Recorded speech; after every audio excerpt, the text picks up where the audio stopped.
Test కు team India సిద్ధమవుతోంది. ఎల్లు నుంచి ప్రారంభమయ్యే మ్యాచ్ కోసం వ్యూహాలు రచిస్తోంది. మంచి రికార్డున్న ఉప్పల్లో గెలిచి 5 టెస్టుల సిరీస్ లో శుభారంభం చేయాలని చూస్తోంది రోహిత్ సేన. అయితే తొలి 2 టెస్టులకు విరాట్ కోహ్లీ దూరమయ్యాడు.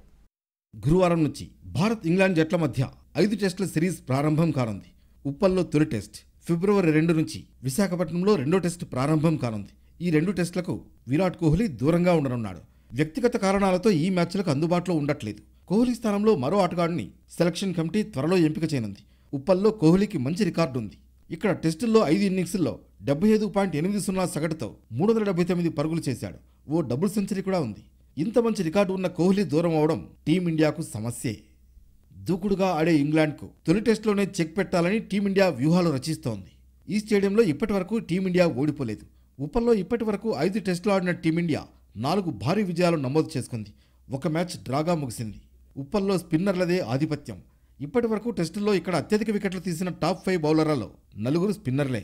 అశ్విన్ 8 ఇన్నింగ్స్లో 27 వికెట్లు పడగొట్టాడు. ఆ తర్వాతి స్థానంలో 15 వికెట్లతో జడేజా ఉన్నాడు. ఎల్లుండి జరిగే మ్యాచ్లో వీళ్ళిద్దరూ ఆడడం ఖాయం. వీరికి తోడుగా అక్షర్ పటేల్ లేదా కుల్దీప్ యాదవ్ తుది జట్టులోకి వచ్చే అవకాశం ఉంది. రోహిత్ శర్మ, గిల్, యశస్వి జైస్వాల్, శ్రేయస్ అయ్యర్, కేఎల్ రాహుల్తో బ్యాటింగ్ ఆర్డర్ స్ట్రాంగ్గానే ఉంది.